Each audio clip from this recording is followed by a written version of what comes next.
Тулааны бурхан Асура болон өөр олон гайхалтай веб зохиолууд уншихыг хүсвэл зохиолцоо.com-оор зочлоорой. 385 дугаар анги. Элит зэвсэг. Хар мэлхийнээс эндхийн газрын зургийг авсан үедээ та нар энд өвхнө гэдгээ төсөөлөөгүй л биз? Ичхүргүй хүмүүс.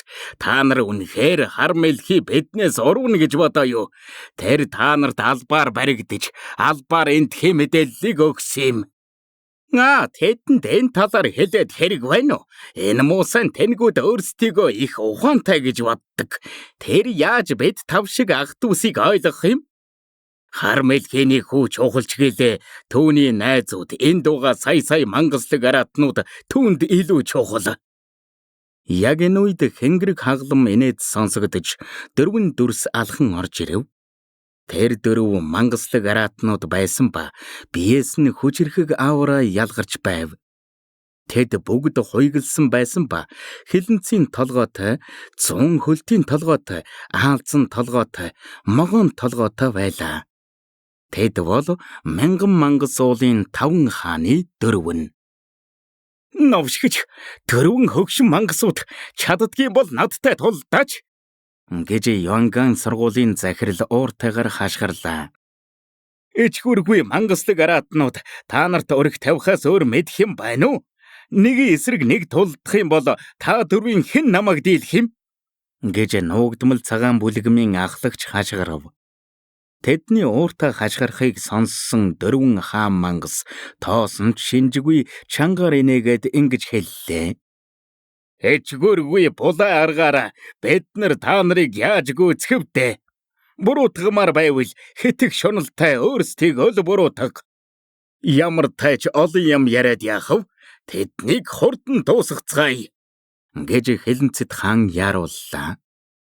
Үгүй би тэднийг зовж өгөхийг хармаар байна гэж зун хөлт хаан хэлв.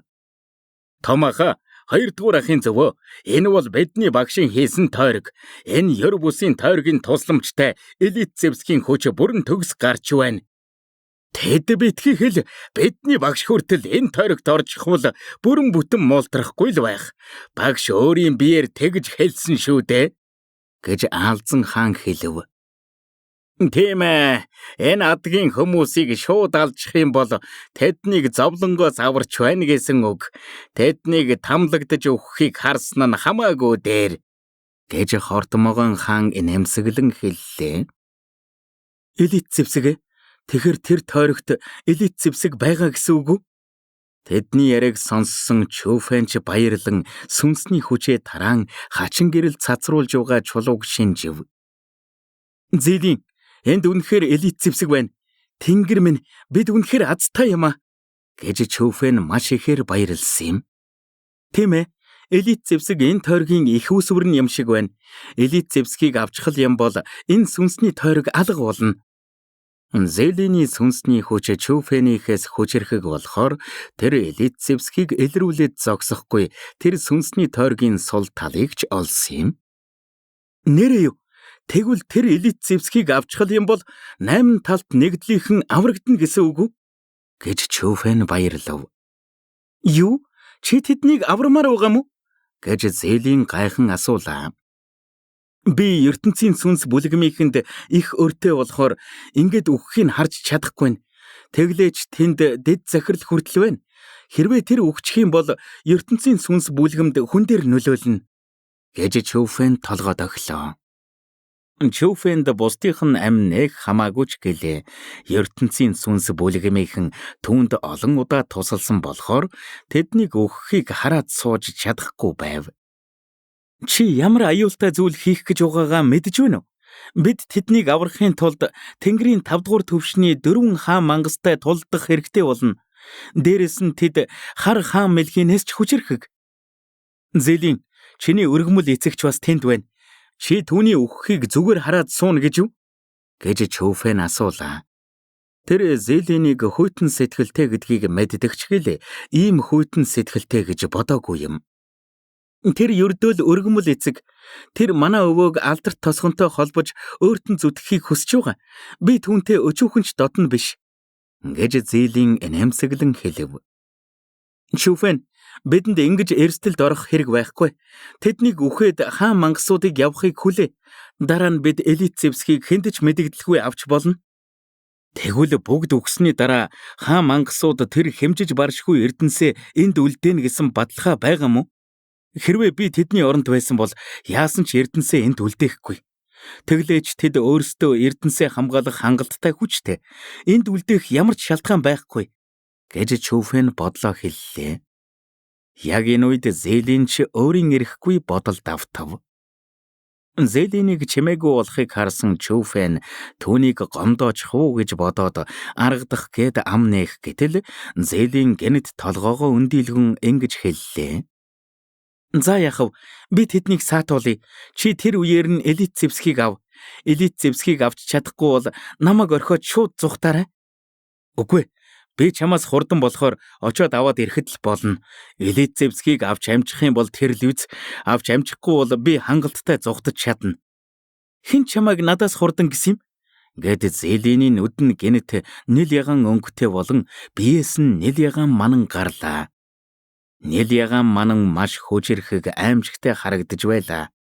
Манан гарч ирсний дараа Чүфэн даралтын тэсэлгүй хойш хэд алхав. Чи биеийн хүчийг ажиглах гэж байгаа мó? Тэгэх юм бол Тэнгэрлэг биетэйгээ зарлана гэсэн үг биш үү? Түүнийг харсан Чүфэний санаа зовлоо. Одоогийн Зэлийн хүчрхэг байсан юм. Тэнгэрийн 2 дугаар төвшний хүнээс ч хүчрхэг. Гэхдээ л хаан мангасыг дийлэхгүй. Хамгийн чухал нь Зэлиний Тэнгэрлэг биеийн талаар Жиан эзэнт гүрэн мэдээд түүнийг алах гэж оролдох байх гэж Чүфэний санаа зовж байсан юм.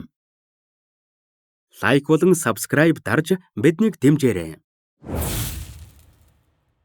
386 дугаар анги. Асуура сүнс сүх. Тэглээч Тэнгэрлэг биеийг таних хүн ховор, дээрэс нь би хүчээ далдалж чадна. Зэлийн хөнгөн инээмсэглээд нэл яган мананга далдлан зөөлөн газар дэвслээд өнөөх сүнсний тойргон хаалгаар нэвт гарчихлаа. Түүний хурд Чүфэний 9 тэнгэрээр дүүлэх лугаас ч хурдан байсан юм. Өргөмөл аава, би очиж байна. Ордон руу орсныхон дараа Зэлийн чангаар хашгирлаа. Түүний хоол маш тод байсан болохоор ордноор нэг цөөрайтсан юм. Тэр охин бас хаанаас гараад ирвэ? Зэлинийг гэнэт хан нэвтлээд ороод ирэхийг харсан 4 хаан мангас цожирдсан юм. Эдгээр ханнууд эвдэршгүй байдаг. Гэтэл яаж нэвт гараад ирэв? Зэлин, битгий орд. Энэ сүнсний тойргийг чи ч эсэргүүцэж чадахгүй. Хурдан зүгт. Зэлинийг харсан Цэнлэйн царай нь маш ихээр ховирон чангаар хашгирлаа. Түүний Зэлинд их санаа зовж угаан тод байв. Өргөмөл аава, санаа битгий зов. Өвөөгийн өгсөн эрдэнэс юу ч устгаж чаддаг. Миний эрдэнсийн өмнө наад тойрогч нь юу ч биш. Гэж Зэлийн өхөөрдөм инээмсэглээд агуулгах цүнхнээсээ гэрэлтсэн эрдэнэс гаргаж ирэв. Зэлиний гарт байсан эрдэнэс сайн харагдахгүй байсан ч гэлээ. Түүнээс цацрах хар ногоон гэрэл нь 100 м талбайг бүрхсэн юм. Зэлийн тэр зүйлээ ариун эрдэн мэт өндөр дөргөөд Цэнлэй тэр хэдийн зүг этгэл дүүрэн алхлаа. Мошоо, тэр охиныг хурдан бариад ав. Түүнийг харсан 4 хаан мангасын цусан улаанууд нь бүлтийн Зэлиний зүг гуйлээ. Тэд хүчрхэг авраага ялгаруулан Зэлиний хөдөлгөөнийг удаашруулахыг завдсан юм. Тэдний энергийн даралт хүчтэй байсан ч гэлээ Тэнгэрлэг биеийн хүчийг ашиглаж байгаа Зэлиний хувьд огтхон ч асуудал биш байлаа. Энгийн энергийн даралт түүнд нөлөөлөхгүй. 4 хөгшин мангас над руу ахаад ойрдох юм бол та нарыг эрдэнсээрээ алсанд битгий гомдорой. Гэд Зэлийн ордны нөгөө тал руу гуйлээ. Монов шиг амьдаар нь эдэнтэй. 4 хаан мангас ч Зэлинд этгэн битүүхэн хараав. Зэлинд сэргэлийн юм гэж одоо л миний боломж.